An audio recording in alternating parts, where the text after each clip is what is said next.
Staring at the screen, the colors spin. Just a wait screen, where do I begin? This isn't a show, it's just a delay. Still here you are, you decided to stay. It's not a movie, ain't no special guest, just a wait screen, not the very best. Yet you're glued, anticipation's high for the stream to start. Oh my, oh my, oh my. Yes, it's late, we'll be starting soon. In this digital world we croon for the content we've yet to see. On a wait screen, stuck in reverie. Don't you worry, soon it will commence. Right now you're here at my expense. Just a teaser, a colorful jest. It's a wait screen, you know the rest. Patience is a virtue, they say, but this wait screen's making you sway to a tune only time can keep. As you watch, half awake, half asleep. Oh, the seconds tick, but the fun's on hold. The wait screen's tale is getting old.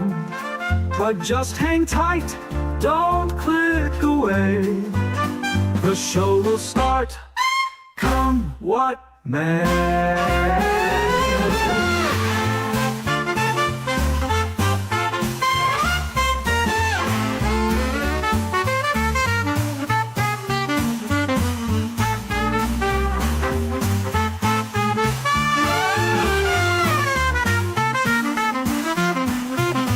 Don't you worry, soon it will commence. Right now you're here at my expense for the content we've yet to see. On a wait screen, stuck in reverie. Don't you worry, soon it will commence. Right now you're here at my expense. Just a teaser, a colorful jest. It's a wait screen, you know the rest. Don't you worry, soon it will commence. Right now you're here at my expense. Just a teaser, a colorful jest. It's a wait screen, you know the rest. Patience is a virtue, so they say, but this wait screen's making you sway to a tune only time can keep. As you watch, half awake, half asleep. Oh, the seconds tick, but the fun's on hold. The wait screen's tale is getting old. But just hang tight, don't click away. The show will start, come what may.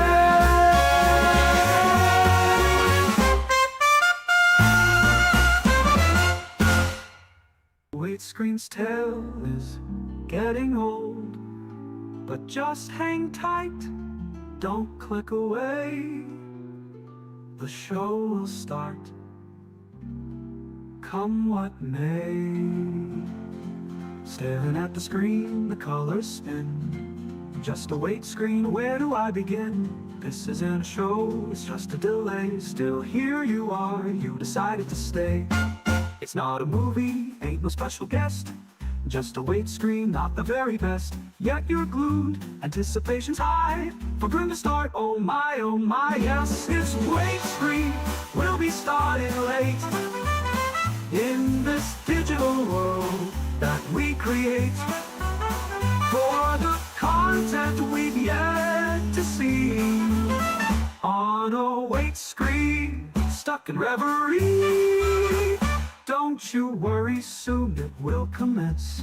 Right now you're here at my expense. Just a teaser, a colorful jest. It's a wait screen, you know the rest. Don't you worry, soon it will commence. Right now you're here at my expense.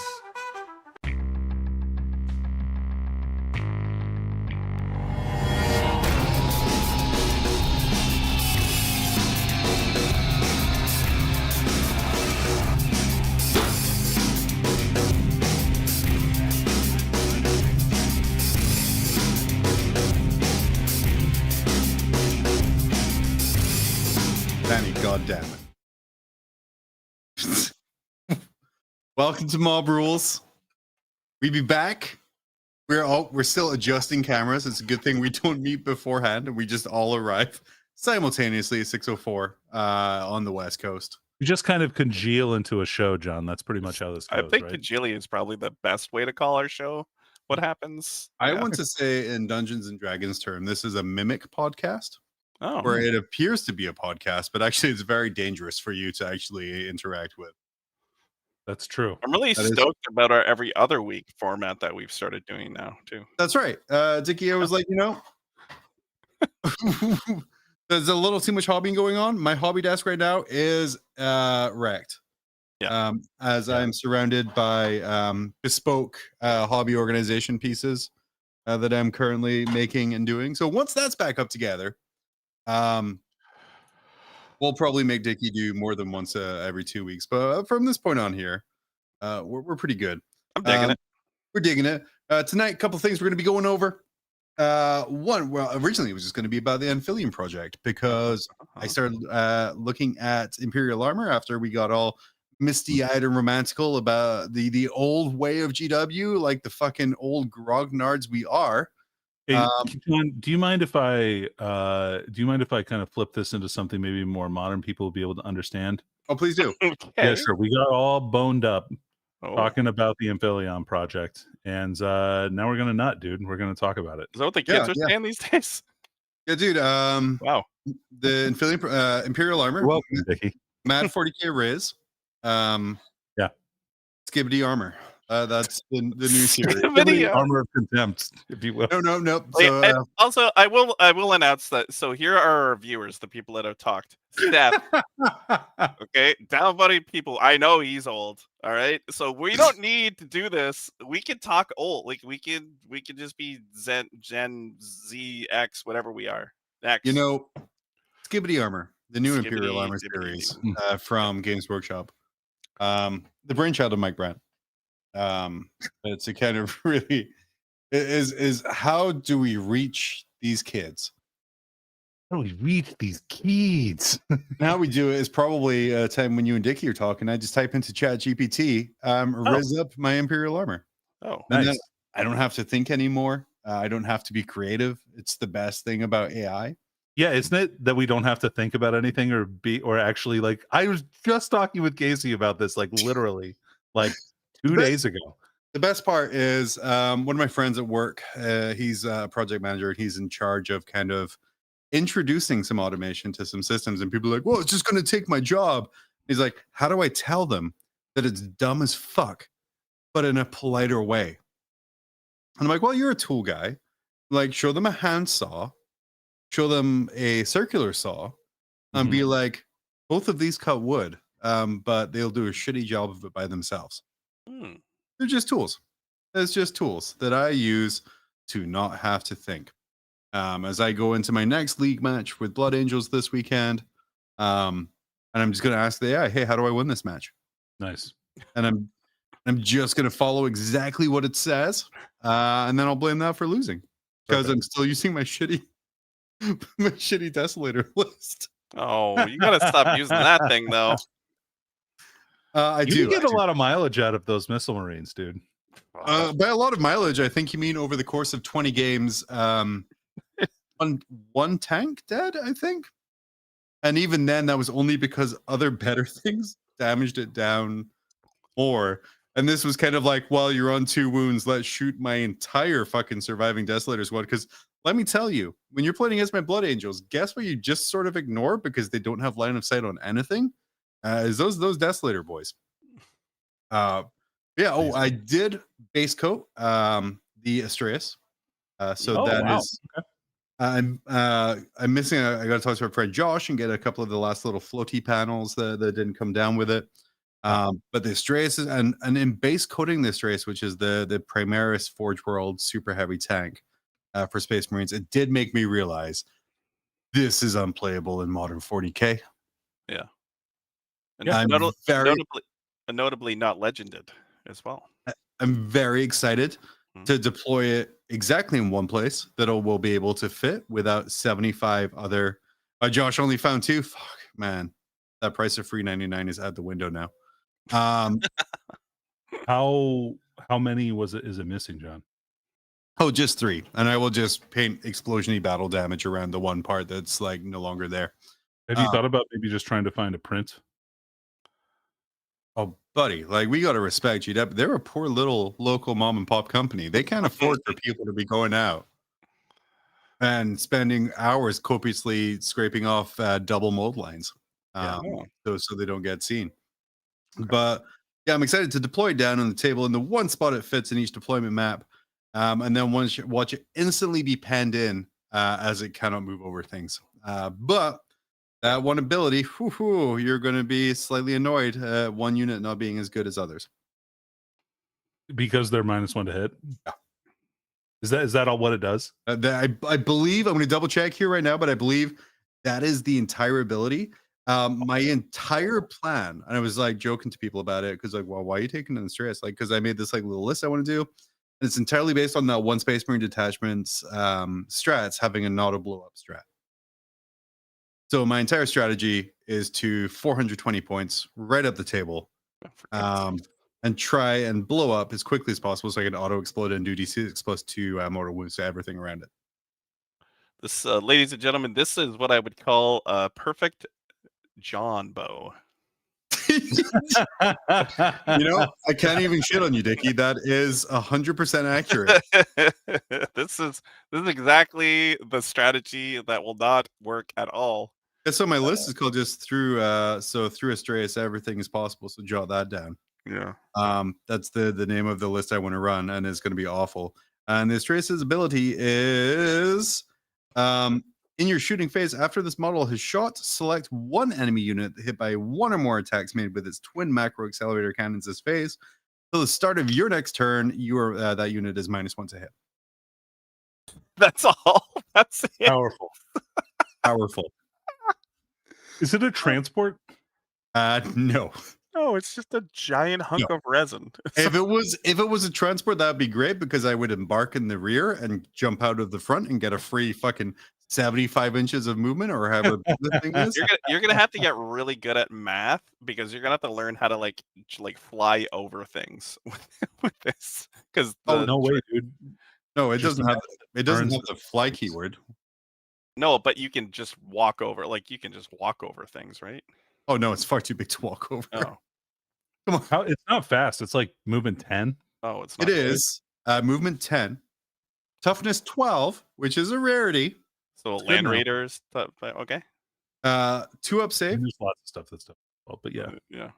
Well, when you say it like that, it makes me seem like I don't know what I'm talking about. Not a knight though. Yeah. 2-up save, 24 wounds, OC 8, which I like. That's a lot of OC. And a 5-up invulnerable save.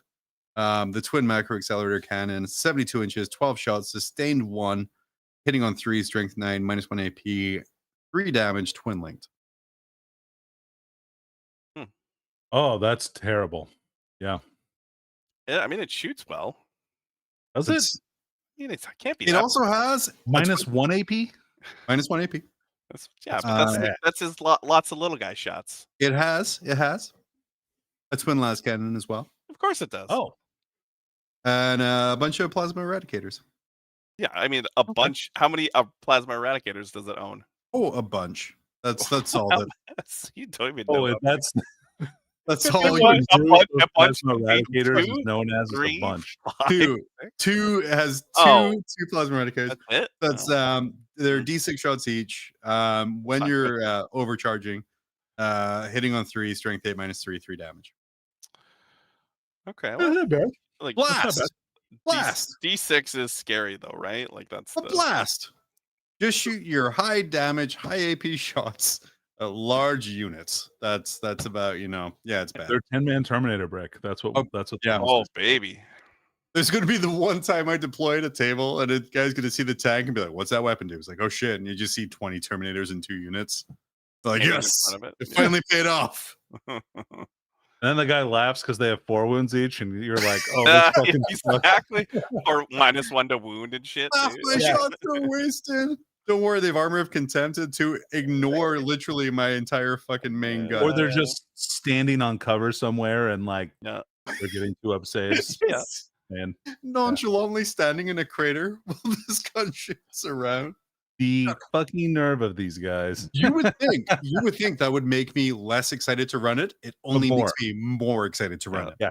I think you're excited Because- about white flubbing is what. So there's nothing better for an average player, which I would class myself as a Okay. built-in excuse to lose. I didn't Okay. lose because of my tactics. It was built-in. because I took this meme list. That you had no option not to take, of course.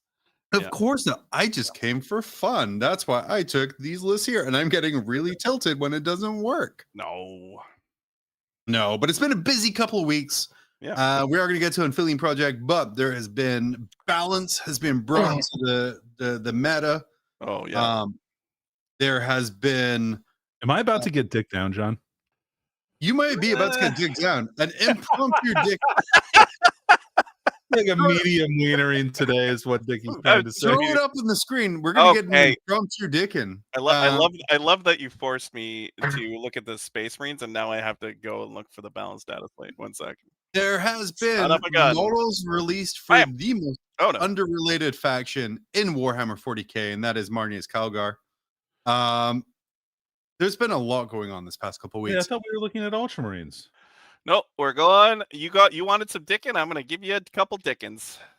I like this downvoting people in here. I lost What because is I the was drunk Dickens? when I wrote the list in every game I played, not because I'm a bad player. Well, See, I agree with you, downvoting people. You're not a bad player. You're a bad person with some small alcohol issues, but you're a really fun 40k opponent. okay. So I'm gonna do the really fast deep Dickin. Okay. A really Okay. fast deep Dickin. It only Do you have has this every music once for in a this? while. No one's got a headache or anything. We're doing this. I think the quick painless deep dicking is when one of the people does have a headache. Usually, I think that the dicking helps the headache, is what I've heard. Yeah. I can't get the Dickin when the headaches happen. So Sure. man. Wow. I think I Yeah. want you guys. Do you have a drink near you? Anybody have a? Do you guys have a cup of anything? Water. I got Are you this asking me so I won't spit it out? this fine Rainier beer. Okay. Ooh. I want you to pour one out for Challenger I'm not card. pouring out a beer. I'm not I pouring mean, out. this thing is like $1.20 from Costco. Oh, Are you? 20. So Challenger cards. Dickie, Yeah. I feel zero remorse the Challenger cards died. They died the way they lived, Yeah. on the edge. And Ruining a WTC. Mhm. Okay, so Challenger cards are gone. They're still there for non-match play, but let's be honest, everyone just plays match play anyway, so you don't have to worry about those stupid cards ever again. Telling someone that you're available to use them for non-match play is like when you and your wife decide the list of people you can fuck, like the allowed. What is it? I forget what that's called. the hall You're like- pass. The The hall hall pass. pass, Your hall pass, where you're like, oh, it's going to be all of these fucking celebrities I will never meet, and that's a cool thing and a fun thing to do as part of your relationship because it will never happen. You're right. Much like non-match play 40k. You're right. You are right, John. Okay, so we have some changes, some like small changes to sisters. Rich Rooters went down in points, but also when someone dies, they get +1 to hit, +1 to wound, as well as reroll ones for hit and wound as well, which is cool. Custodians didn't get a lot. Actually, Adeptus Mechanicus got a ton. So Bullet much Series. stuff. Can I just say I put the old Grim music behind you really low as kind of like mood music. I Yeah. forgot how short that track actually was. Fair enough. Yeah, that's all. So basically they redid his, I guess, special canticles of the homicide ability. So he actually has an ability that gives all AdMech oath. So you just pick enemy unit on the table and your whole army while shooting that unit gets full rerolls to hit and not to wound, or not the +1 to wound or anything like that. But He gets Oath of Moment, yeah. yeah, he gets Oath. He did go up in points. He went up 40 points, but I think it's 100% worth it. Didn't he get like thousands of extras though to make those 40 points worthwhile? It's basically they just gave him the Oath ability. He lost the reroll ones, and they gave him the full rerolls to hit. Okay. His shooting, like his weapon, got a lot better. So his the Solar Atomizer is 3 shots now, strength 14, AP 4, D6 damage, but it's melt a 3. So they just souped that guy's weapon right up. The other I don't want to take forever here. The other thing is a lot of the Iron Striders, all their ranged weapons got twin linked. Okay. And they lost this. I think they lost sustain 2. They're just sustain 1, but they're twin linked, which is really nice. So that's pretty cute. What else? I don't know if you know this off the top of your head. What does the math work out at the difference between sustained and twin linked? Oh, so well, no. First of all, they were sustained 1. Yeah, Yeah. they were sustained, and Yeah. then they gained the twin linked ability. Right. So sustain basically effectively makes you +1 to hit. Like that's basically the same thing. Yeah. Yeah, right, exactly. And downvoting people brings up the point. They also changed cover to stealth, which is Yes, better.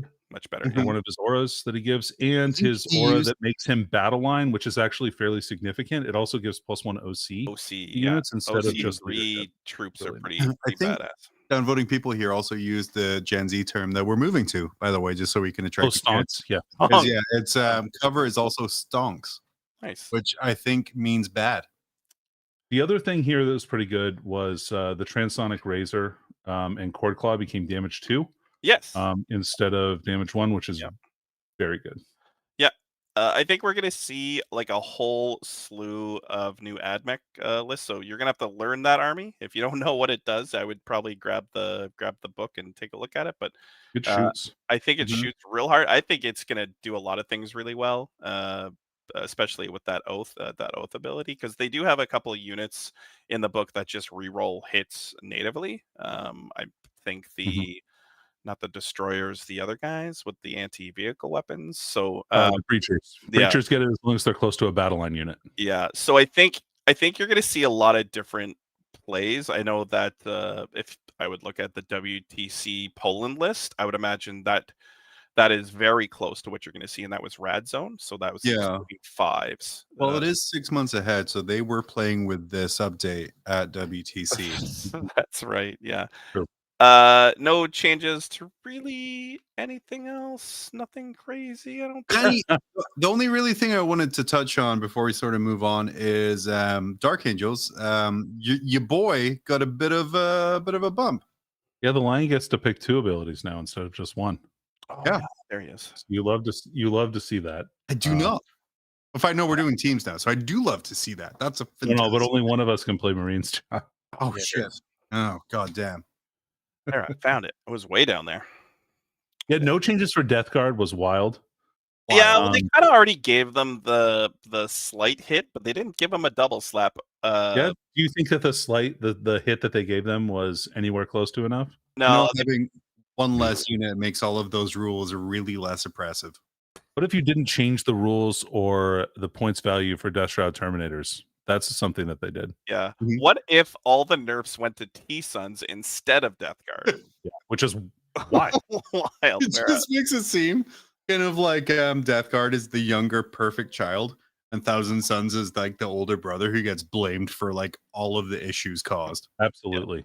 Another interesting thing. So, Flawless Blades. I know that a lot of people were ho-humming. They used to have 3 attacks, and now they brought their attacks up to 4 attacks now. So that's cool. cute. And then they gave Fulgrim like the most useless ability ever, which is he can move over 4-inch height stuff, which you barely ever see anyway. And they also dropped him a bunch of points.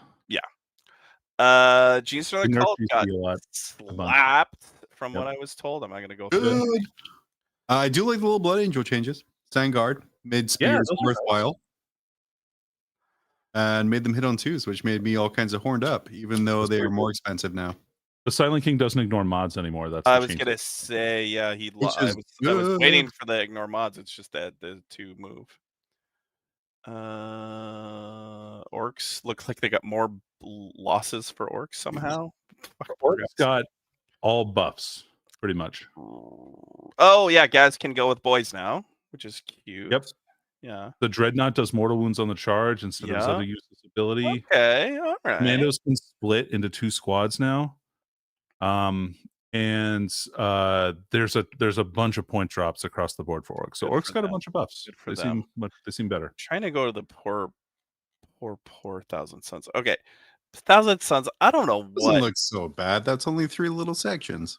Well, you haven't seen the points. Yeah, the points are pretty egregious. Basically, they changed the way the spellcast is, so you can only attempt a cast from a spell once. So you can't like keep going until you get it off anymore. So it's a one and done kind of deal, which isn't great. As Chaos Well, Knight hold on a player, minute. It is good. That's a good change. Yeah. The way that you're describing things. I mean, doesn't make it's any not fucking great sense. if you're a Thousand Suns fan and as a Chaos Knight player who has been slapped hard by Thousand Suns for a long time now, that is a great change.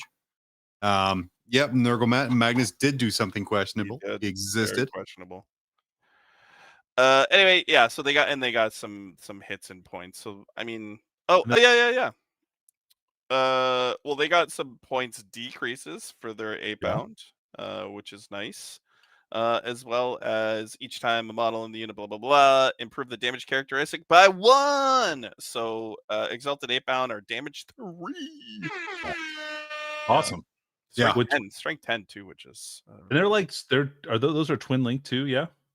only the camp or the sergeant has the twin. That's right. The other guys have They have the fist / eviscerator. So yeah. But it's really just the fist, because that's the only rule they have, right? Yeah. But making the slaughterbound strength 10 as well, making him strength 12 on the charge is great for anti-tank. Yeah. As you're an Astreus who's already toughness 12. Well, yeah, now I'm not winning on 5s, I'm winning on 4s. +1 to wound. Didn't they have an ability that they just wound all vehicles on 3s? You walked right into my auto explode. They have anti-vehicle Good plus. job. I thought they did in the data sheet, but who knows? Yeah. But that's a really good and quick and effective dicking of the rules there. Danny, who is your big winner, big loser from the Balanced Data Slate? I don't know, John. It's not in the app yet, so I can't actually see how these affect my armies. Which Have is you very tried not like just filleting Tim Cook and owning an Android phone? Wow. No, I haven't considered that. Why would I do that? Yeah, me neither. It's really handy. It syncs with all my stuff. It's easy. It's like the easiest phone I've ever had. Yeah. Yeah, it's really good. Other things that came out. By the way, big winner, I would say AdMac, big loser, Thousand Suns. Fuck you, Thousand Suns. Marnus Calgar. With his hand less down, like less erect, more like he is moved out of his transitional phase of Gravis armor, and moved into the people still want Terminators phase of back to Terminator armor. Do you? Here's the question that I've been asked a few times. Do you think he's gonna have 2 data sheets, and you get to pick and choose? That's a great question. That is the kind of bullshit that makes people really dislike Space Marines as a range. And yes, that would be fantastic. Well, I viewed it as sort of there was maybe an internal decision to phase out firstborn Marines and kind of moving away from them. So like Tactical Marines were evolving Pokemon style to Primaris, and I saw even in Gravis armor. Terminators were evolving to Gravis armor and kind of again moving away from that firstborn aesthetic, but kind of keeping the same overall feel. But I think Terminators came out like, oh whoa, shit, these are actually really cool. People really like them. Maybe we just make them a little bit bigger. And don't get me wrong, this is a cool ass model. But Danny, do we need 5 fucking iterations of Marnus Calgar in the same time frame you've had 1 skeletal horse? John? Yes. Yes. The answer is yes. We do need these. We do need all these Malleus Calgars. Otherwise, A doo-doo. He did. first of all, what we're doing here with the Ultramarines is with the release of new characters, new models, we're intensifying the hate.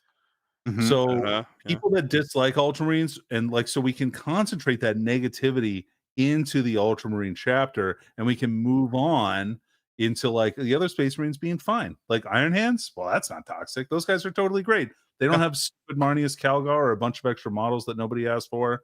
They don't have a stupid blue color scheme and a dumb chapter master with white hair. I guarantee there's going to be a lot of silver Marnus Calgars being like, well, no, my Ultramarines are just silver, or my Ultramarines are just red, or my Ultramarines are just Imperial Fists.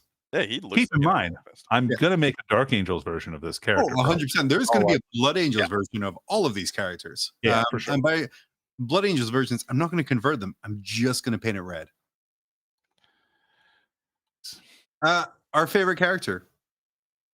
Danny, if you look in our history, he looks so good. Worst characters in 40k, Kratos Sicarius, one of our classics. I think that's my favorite episode of worst character in 40k history. I think is I still liked the Necron Pirate. Oh, Thazar. What's his name again? I've unplugged my headphones, so I can't hear. Thazar is the guy's name, John. Thazar, yeah, Thazar. I think was a classic. But yeah, this Kratos Sicarius with a brand new model. It's fucking hot though, dude. This model is so good. Is it though? It's like if you like Rome, you're like you're into this for sure. That's fair enough. If you're collecting Ultramarines, like throwing that sword over up, man. Yeah, dude. Look at how thick the hilt on his sword is. He's a thick boy. Mm-hmm. Look at his stupid face. It's almost like a chode sword. I've read that a few times. Does that say nerd on the top top column? Probably. Yeah. Just kidding. He wouldn't be caught dead associated with that. You understand he's like an alpha Chad type character. Mm-hmm. I mean, he ripped the arms off of a cybernetic gorilla and beat that creature to death with it. I mean, if you recall. I thought you were going to say an Avatar of Cain, which is the no, that's a different battle. He won that one too. I'm pretty sure. It's the standard power level. Dude, he has different head options, bro. Yeah, none of them are wearing a helmet. Yeah, that's good. He doesn't need to wear that helmet. I can't wait to use neither one of those heads. Yeah, Danny, I love how now every time I look at him, all I can see on his base is McCrag nerd. Yeah, that's McCrag nerd. Because it is the most accurate description of him whatsoever. Going crusading. But if you thought, hey, that is not enough Ultramarine characters, there's more. Those Victrix Honor Guard that are 3 years old at this point? They're not old. 5. They're not really holy shit, dude! Time is not real anymore. Yeah, 5 years old, primed for replacement. Not like that Dark Eldar range. A beautiful Honor Guard, and now as a separate unit and not just additions. Are these sort of just like Ultramarine Blade Guard in the same way that the Wolf, the Space Wolf guys were just kind of Space Wolf Blade Guard? John, don't worry. Not only are these guys much better than Blade Guard. Impossible. They went up in points. What? 6? That's your fault, by the way. That is totally because of Blood Angels. I want you to know that. It is thematic, and it is very fair for me to be able to charge at a high strength with a lot of attacks and hitting first. Fair. Yeah, sure. Anyway, so what I do like about these guys is that you can build a normal squad of them too. I quite like that, and maybe you can take 6 of them. But yeah, they don't have to take shields because their 4+ invulnerable save is like internalized in their armor. Don't worry, and they'll also be a 2+ armor save. Yeah, come on, they're not going to be a 2 up. Hey, Dickie, you don't think so? Which one? Could you go back up to Kratos Sicarius? Because I think KR Quintero said my favorite comment here of all time. Yeah. He should wear the helmet and have his talking head in his arm. Yes. I agree. I need to see that. It's very Halloween if he did that. It is like Halloween. Yeah. Yeah, like it's a kid in a Space Marine Halloween costume. Holding his head. Okay, you can go back to normal one. Anyway, these guys totally have a 2+ armor save, so you can shoot their bolters. No. 2 up, 4 up. These guys might not have an invulnerable save, but I would almost guarantee they have artificer armor and they're a 2+ Mhm. armor save. Their armor does look more like chunky, but I don't know. It's hard to. Beautiful guys. This, of Yeah. course, is the latest Horseman in a range of Horsemen predicting a brand new Space Marine Codex before everyone else gets a Codex refresh. Danny, what are you hoping to see from the latest Codex Space Marines? What am I hoping to see? I'm hoping to see a couple of things, John. Number one, I'm kind of hoping that the detachments are more chapter specific, like the ones that they've been kind of releasing online, but I don't think that'll be the case because they have these online ones. The other thing I'm hoping to see is not a ton of new units. That's fair. I want to see less units. Yeah, I want to get rid of all the firstborn stuff. Like we can Firstborn's be gone. That guy, and this desk is high, makes me erect. That is a so good. fantastic model.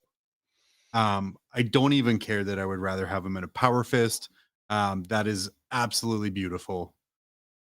I do love that quite a bit, and I've built quite a few jump pack Marines in my time. It looks really cool. Yeah, I agree. Dickie, you flippantly mumbled to the side. Oh. Me and Danny were gushing over this guy. Yeah, he's okay. I think I've just seen so like I get Marines like are a big deal, but I don't know. I'm kind of I could see other things than Marines. Like I was more looking at the Chaos Warrior. I was like, oh, yeah, that guy's pretty cool. It's okay. But like the jump pack captain reminds me of how like there was probably an executive playing Space Marine 2.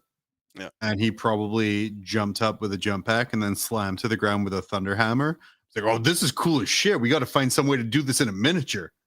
And like just some poor overworked intern was like, well, I could adjust a post slightly and add a weapon. There's just there's so many like, goddamn Marines.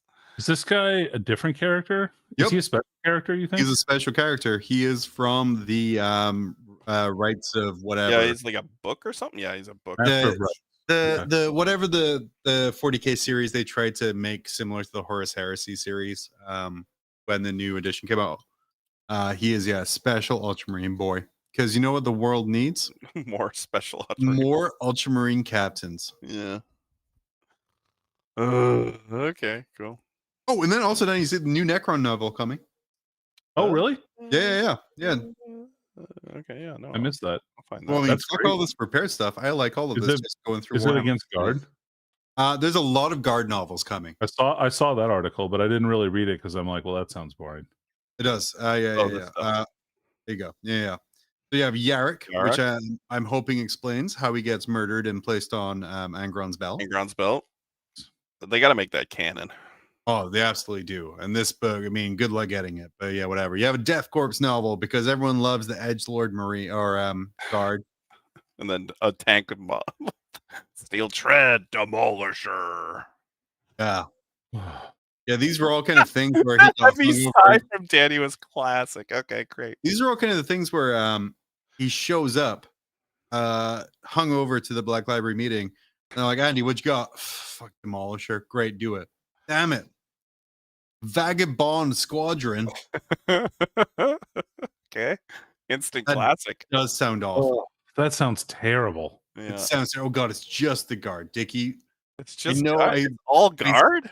It's all Guard. There's another article with other books here. Oh. I know I threw this at you and be like, hey, we should do this like immediately at the start of the show after we started actually streaming.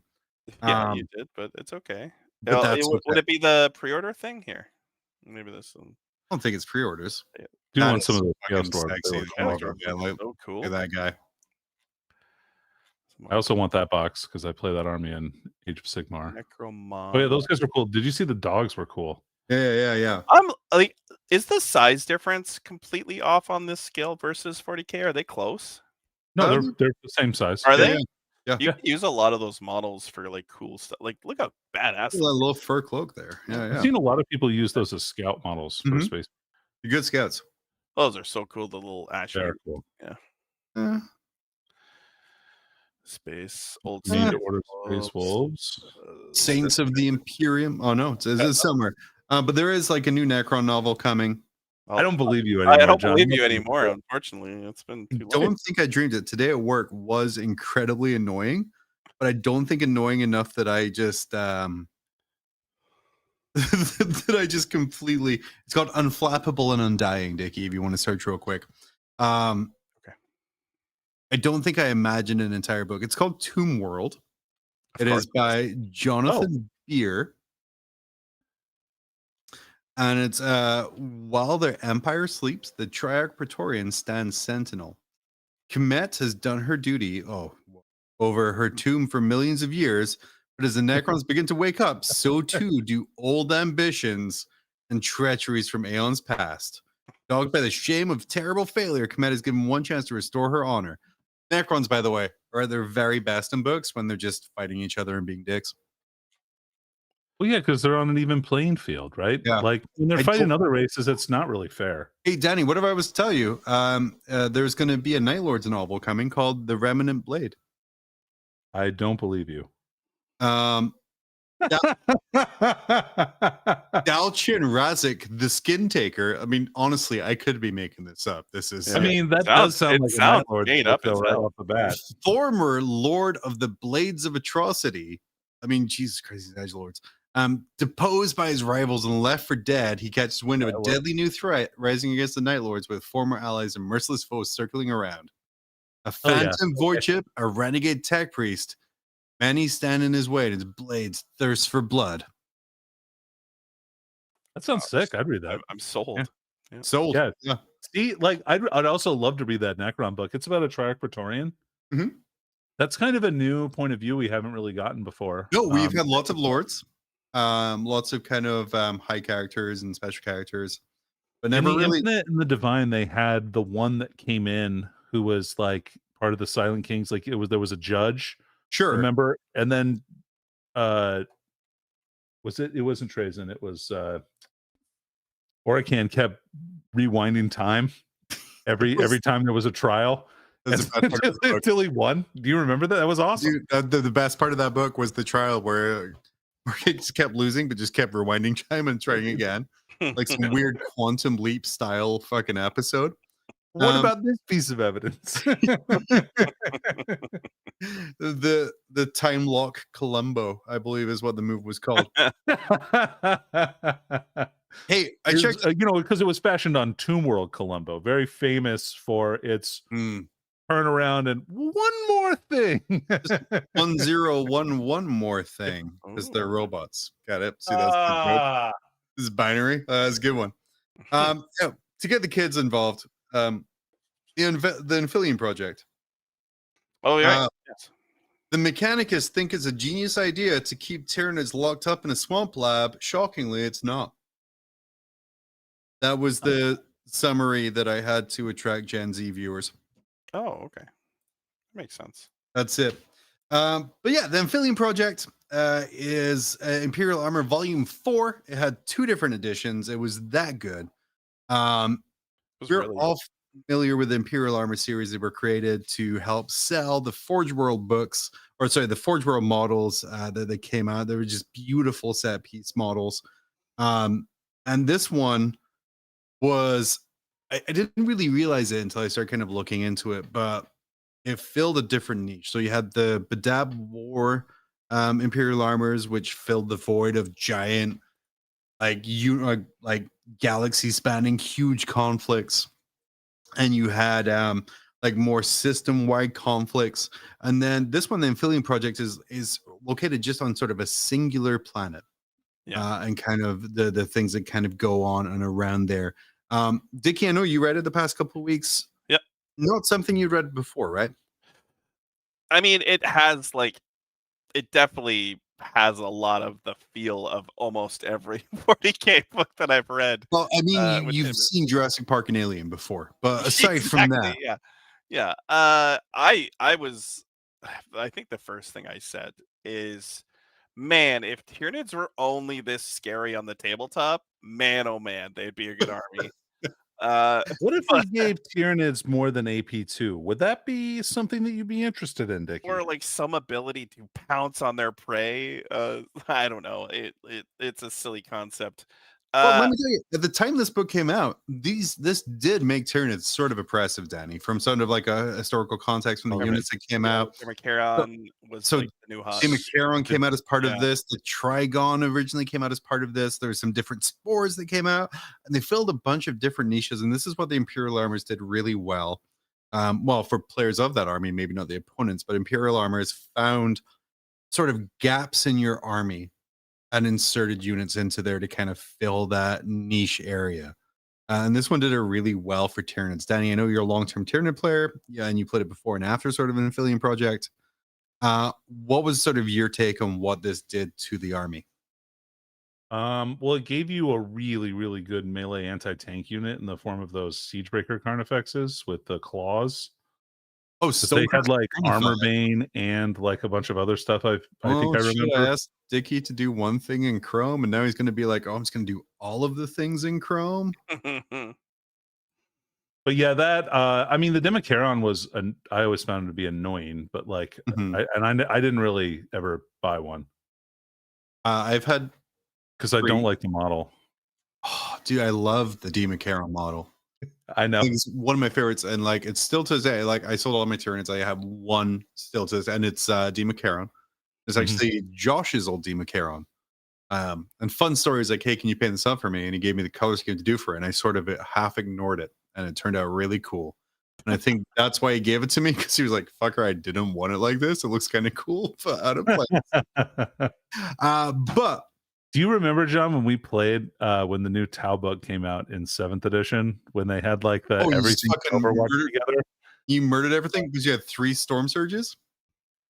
It was just one, John. Just one. It felt like it seemed like 3 though. It seemed like 3 because you missed the charge with with your stone crushers into my dude, and then he charged them and used the stomp rule to like obliterate this close combat unit. It was really stupid. Yeah. Super fucking love that edition where the scary shooting unit just wrecks you in combat because it stomps. What if I just rolled 6s, dude? What happens then? Well, what happens? Dice games, right? It really teaches you good mental health of just being like, wow, that's improbable. What a fun game. This whole still hurts. Still hurts. It was a 6-inch charge. I remember it to this fucking day. It was a 6-inch charge that was failed. Yeah. But this Imperial armor is set in Anphelion 4.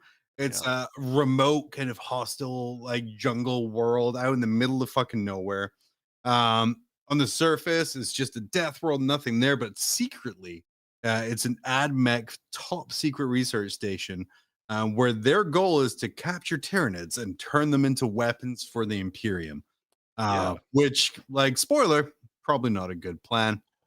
Yeah, they kind of alluded that the Hellfire rounds were made from this site. Hellfire rounds were made from that site. So some good did come of it at the expense of quite a few lives. So the book starts with the facility, like they lose communication. Yeah. Can't hear. So they send in 2 of Forge World's finest in the Red Scorpions and Elysian drop troops. And Elysians really outside of Tyranids, Elysians are the star of this book. Visually such a cool regiment for the Imperial Guard. Really cool. Oh yeah. They have no, we're not leaking the Drakari Codex right now. We're not that cool. We're actually talking about a 20-year-old book that doesn't actually work in the game anymore. It's just kind of cool. But yeah, Elysians came in. They were really focused on kind of drop troops. They had amazing buggies. That looked super cool. A lot of really great it was the Venator, and what was the other one? Because you could drop them in from Valkyries, right? Yeah, you could drop, and they were really unique. KR Quintero totally sounds like some alien plot. Wow, it is not original.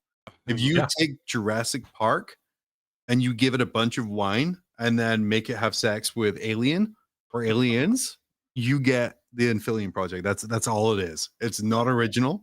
It's not unique. But what if Aliens was with Tyranids and Imperial Guard and Space Marines instead of the regular stuff? What if? The Yeah. other thing that was super cool about this is while Dickie's kind of going through for the pictures, Yeah. is that this was one of the first Imperial Armor books with sort of like a branching narrative campaign throughout it, where your actions or the results of the battle before affected the next mission and how things sort of went from there on out. What was your sort of take about that sort of branching narrative structure? Did it scratch your sort of D&D style itch of the more narrative thing, or were you more concerned about the overall balance of things moving on as things sort of got a little bit unwieldy? Well, I would say probably if I were gonna play the campaign, I probably wouldn't care so much about the balance because that's like not as important, right? Nerd. It's always- Yeah, sorry. I mean, it would be great if it was so balanced I didn't have to worry about that, I guess. But like at that point, like you're playing in a narrative campaign, I don't really care if it's balanced. Like because it's just supposed to be fun. So as long as it's fun and not stupid. This dude, by the way, that's Pterodil. Fantastic model. Yeah. Yeah. I painted one once and I left it on top of my car and I never found it again. Oh no. Is that a true story? It's like the saddest thing ever. That is incredibly sad. Holy cow. I remember Josh in chat, he had a giant Hierophant. That guy was super nasty. Yeah. The nastiest part of a Hierophant is trying to figure out where his base is. True. It's a square between all the claws now, John. Oh, there he is. Here he That's good to is. know. This is Dean McCarran. So the thing I loved about Dean McCarran is it was his chest mouth. Yeah. Where it just sort of picks up a guy and ate it through his chest. And that gave it all kinds of special powers and all kinds of cool stuff. Kids, if this is the first time you're seeing it, this is like an old data sheet from back in the day. This is old school. This is old school. Like, notice how it's harder to read. It's not in a phone. It's on a piece of paper that's scanned onto a computer. Yeah. It has something called fast attack, which is pretty cool. Oh God, the Malanthrope. Oh, that was impressive. Yeah. So yeah, fast attack, I believe, was the Force Org slot it took up, Dickie. Oh man, I don't want to correct you here, but yeah. No, yeah. It says damage is a fast attack choice. Ropes. I have some still actually. What was a Malanthrope, Danny? A Malanthrope was like a combination. It was before they released 1,000 what are they called? The guys with the tentacles. Hentai. Thank you, John. Yes, the hentai models for Tyranids. But they basically gave like a fog cloud around your unit so that you could get so that your guys got cover while they were advancing up the table in the open. Which super clutch when you're running 6 high tyrants. Yes. And they could also eat people and put them inside of them. In fact, the model has a little face poking out of one of its sacks. Gross. Yeah. You said sack. It did. You said model. Again. Oh, Shrikes came from here. Yeah. As well. Yeah. This is where the warriors. The warriors with the wings.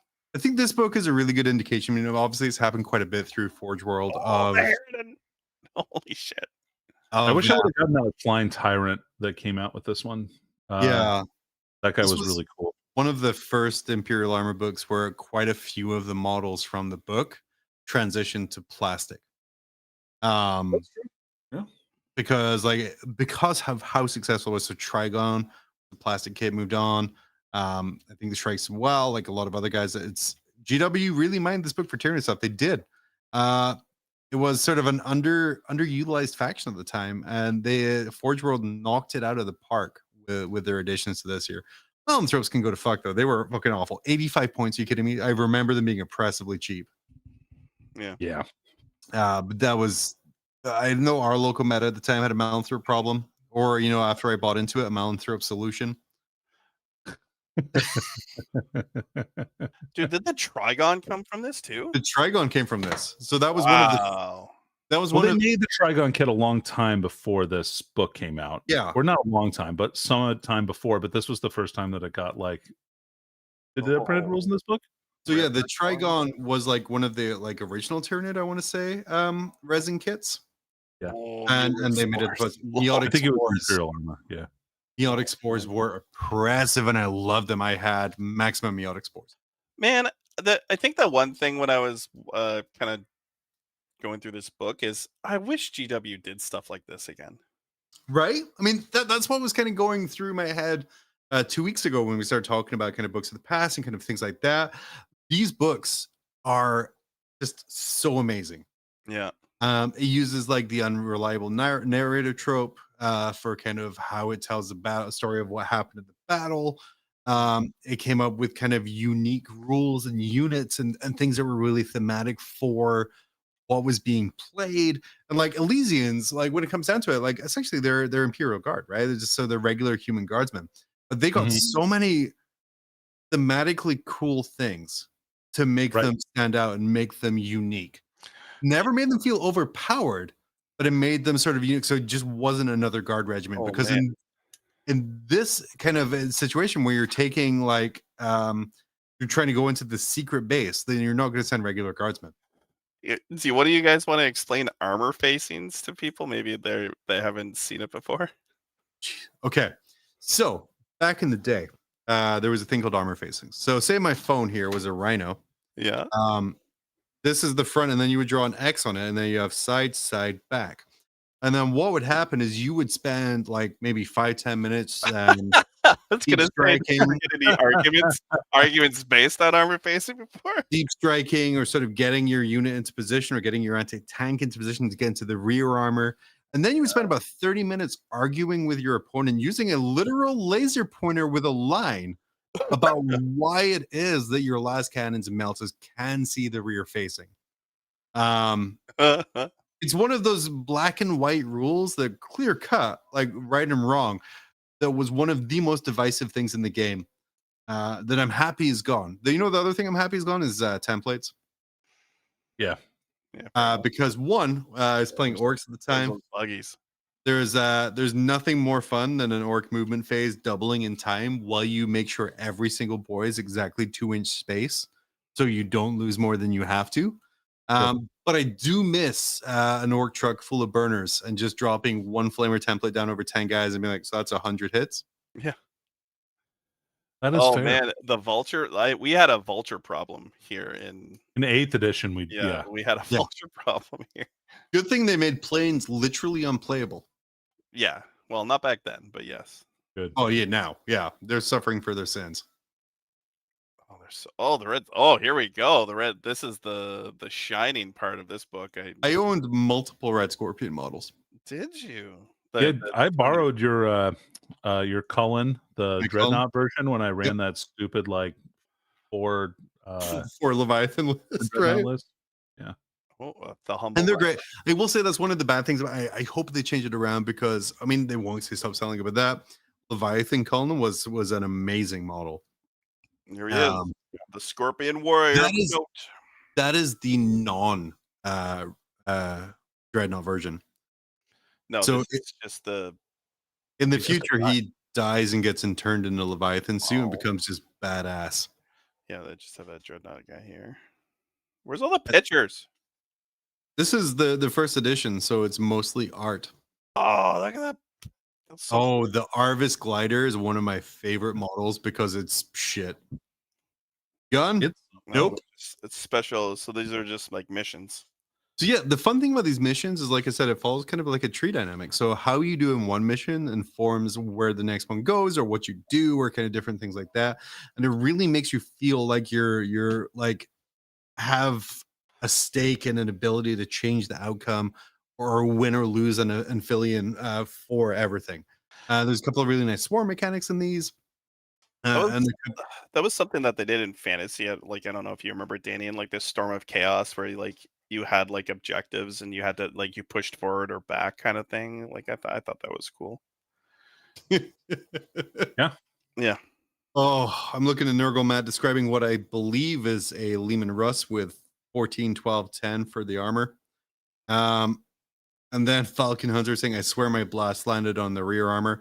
Oh, Christ. I forgot about scatter blast weapons and armor facings.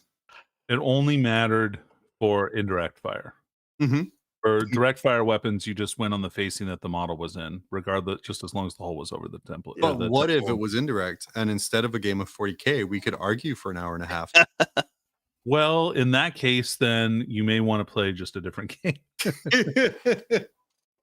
I mean, there's so many good things that this book does. And kind of like I didn't really go super into the story and the outcome, because the great thing about this book is through the narrative mission structure that they have set up there is like sort of you decide the fate of Anphelion, and the narrative is set up with the unreliable narrator. So who knows what happened? The Tyranids won and they knew the planet. That's what happened there.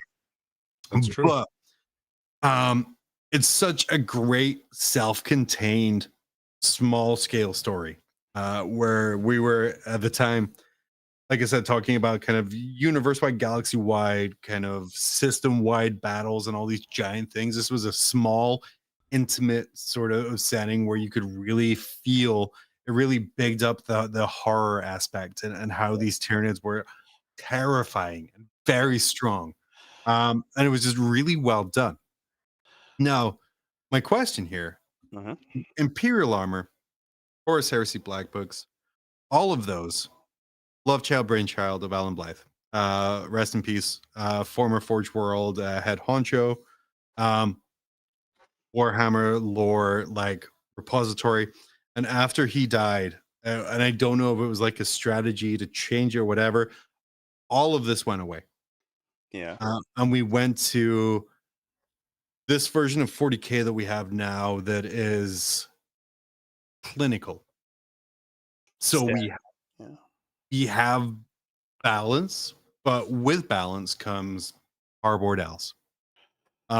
We have fairness, but with fairness comes kind of maybe some of the lack of flavor there. Danny, Mhm. what do we have to do to kind of, or do you think we even need to move away from this kind of clinical fairness to sort of a more narrative edge, or what can we do with the crusade system to kind of get back to more of the excitement that these books bring in? Because you remember when Imperial Armor came out, people went fucking crazy, and Yeah. that just doesn't happen with the crusade books. Well, I think times are different now than they were before, because we didn't really get like new units for armies very much, and this was a way that Games Workshop could add a lot of new units all at one time. Mhm. And so that's not really something that we have to worry about anymore, because basically people get new units all the time. They get new detachments all the time. Like, I think we're spoiled for choice now. Now, in order to get back to this narrative kind of way, because of, I think, first of all, I think Crusade is a little bit stale, because I know that they released campaign books for it, Mhm. but there wasn't anything like unique for people's armies in those campaign books, right? And I think that's probably Yeah. what makes it different. Like, all right, we're going to play this game differently, but in this campaign, your army is going to play totally different. And so they need to have a way to organize your army with a detachment, or potentially add upgrades that you can add to specific units, like that are good for the campaign, or they could release rules for units that don't have models, and I think that would be fine. What I would love to see, and Dickie will come to you after this. Mm. I don't know if it was Malifaux or kind of a similar game system like that, but with each new season of a game, and right now we're looking sort of at season where we've just left Ryan Nexus and we've moved into whatever the fuck they're calling this one. Chapter approved 2025, 2026. Oh god, it's so fucking narratively perfect. Thank you. I want to Not see stale or anything, or sterile. Yeah. I want to see Yeah. those come out, not just a box of cards, but like a little book. I want to see unique detachments. I want to see different rules. I think they do it with Age of Sigmar a little bit, where each of the say like, hey, this season our battles are Yeah. set in this realm, I and do this like that. happens. Yeah. Right. So that kind of, even though we have quarterly balance updates where units are balanced and changed and everything like that, like imagine that in July the new season comes out and there's going to be new detachments. Some units are going to get different buffs, some different things are going to happen, and some kind of real sort of things like that. From a balance perspective, fucking it's hard, I get that. But for a company that is forever harped on about how they are a model company that has rules as well, they sure have transitioned to being a rule company that has models. And I get that there's sort of needed to be that reset to have it happen because of the imbalance of 6th and 7th and the before times when this is all. Because don't get me wrong, I am misty-eyed for Anphelion project, but a lot of the stuff in there caused massive problems with the balance. Yes, it did. Yeah. Like absolutely, and like frontline game, like the Las Vegas Open would not be a thing if there wasn't these massive rules and balances and Games Workshop being just completely hands off and releasing a book. But we're almost at the point now where we've gone too far the other way. Yeah. And I would love to see like Pariah Nexus being okay, Necrons have this special rule now, or this is a detachment you can only use for this season. Sure. Anyway, Dickie, what would you like to see? Are you fine with the way 40K is now? Do you want to see sort of more of the seasonality or kind of narrative coming back in? But so I think when I look at the staleness of 40K, and I think we can all agree that it's kind of robotic or it's very mathematical. It's hard to come together every 2 weeks to find something interesting to talk about 40K. And that was honestly, sometimes that's one of the reasons Grim went away as well. Is what are we talking about on Grim? Like what the community's complaining. What is the community complaining about? It was just a bunch of fucking L-shaped ruins, and this person cheated at a tournament. I'm gonna start off by saying like kudos. I know that the balance status slate was like leaked out, and that's why they had to push it out. I get that, but okay. Kudos to GW for taking the time and energy to do the initial changes to Death Guard, even not far enough, is what Danny says.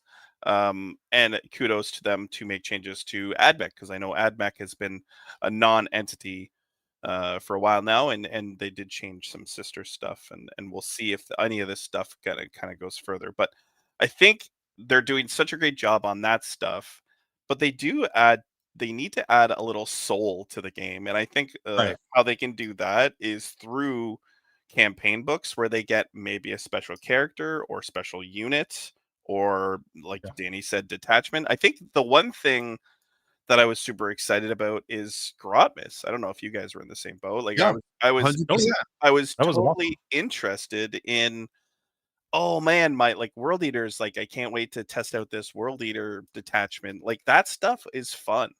And that we need to get back to a place where they're adding fun to the game. And I think that comes in models or rules or detachments or whatever the case may be. I would even be okay going to a Magic or trading card game style system of, hey, this attachment you can't use it in comp play anymore. Yeah, like they can retire. They can retire list or a retire list or a moving on list. But a lot of this comes back to it works better when you ditch physical books, and that's not going to happen anytime soon because you all keep buying physical books. And I'm going to continue to do so. And I'll continue to do so because they're really. I need the rules, man. I'm not going to. Yeah, if they sold me a code to get the digital, I would do that in a heartbeat. Yeah. But they don't do that. No, for some reason, which would literally cost them. I mean, it would cost them some amount of money, but not as much as they'd be raking in from. I guarantee they make more money off of that deal. $20 a month, digital subscription, all codes. You don't own anything, and when you stop subscribing, it all goes away. I would pay that, and then you just have collector edition codices. You just don't bother with the small ones, and you just make more of the more expensive ones. Because if I couldn't buy a $60 codex and there's only the $100 codex available, better believe I'm buying the $100 one for my faction. Right. You know, the system that I always really enjoyed. Now it's not saying a lot because the game like went away and is like almost dead now. Horde and War Machine. They had a great system of they brought like in a campaign books, everyone got something. Like you got a character or you got a unit. That was fun, man. Like I think that kind of feel we need to come back and go ahead. No, I was gonna say, and the thing is, it doesn't even have to be a new model. Yeah, like you have the Primaris captain from the Space Marines who was in the Space Marine 2 game, where they just literally lifted the model, and he's no name character. If you just tell us, hey, this character here, this random Space Marine captain is now this name character for this season. Yeah. fantastic. If you have pretty like a shitload of old Archeons sitting around, make him a named character and you'll move those models. Yep. Yeah. But yeah, it's just Good idea. I think right now, like the trouble I have with 40K is 40K is at sort of a crossroads. And Dickie, I think you used the word best. It is soulless right now. Yeah. I still have fun. I still enjoy meeting up with people to go play. I'm excited to go play a game this week. I'm excited to play the game I played last week. So excited to play the game, but it is soulless. Yeah, just missing I mean, something. yeah, I said that same thing when this edition came out. Yeah, Like- and you sure did. You were like, you're European in that fact, Danny. You were 6 months ahead of the curve. It took me a little while to catch up on that one there. How did that even happen? You must just have been here for too long, John. That's fair. That's fair. But yeah, it's just something needs to happen. We're at a point where 40K is growing at a record rate, and players are coming in, and there's a lot of attention. There's a lot of excitement around it, but there needs to be some focus about what got people excited about it. You know, Space Marine 2, people weren't excited about the combat mechanics, which, you know, to be very blunt, pretty fucking basic. Yeah. It was the cool ass story, the cool ass visuals, and the visceral excitement of just smashing turning heads in. Yeah. And I mean, no- which was awesome. no part of Space Marine 2 was okay, this PvP map. So we're gonna set up all of these L's. Okay, no. That corner is actually 20 inches away from this side. Oh no, okay. But yeah, so this one, can I see over that? No, this one crate infinitely high. And I get it from a balance perspective, but I'm an old grognard now. I finally reached I finally reached that status. Give me narrative or give me death. Well, don't kill me, but like just give me an excitement. That's Maybe on just the maybe yeah. I think there's a happy, like, I think ultimately what we're saying is there's probably a happy medium from where we are now to where we were from the Imperial the armor books. I Yeah. think it would just give us a bit, just a little more, like just a little taste. Just a I taste. think we're good. Yeah. So we're good. Guys, that was a fantastic hour. I appreciate both your times. Thank you so much, Dickie. Thank you for pulling up the images of that book to help me through, because that visually, you know, if you're listening to this, yeah, go be screwed. Yeah, don't even Sorry go about back that. and watch it. Yeah. You made the wrong choice. But Dickie and I might be back next week. We'll see if my printer keeps on going away and organizing my little area. Yeah. Nice. For sure, we're going to be back in 2 weeks. Danny might be polygamously married. We don't know Maybe. yet. We know. Maybe. But for Mob Rules, I've been John. I've been Danny. Sorry. I'm a Dickie. And this was the smoothest exit yet. Maybe perfect.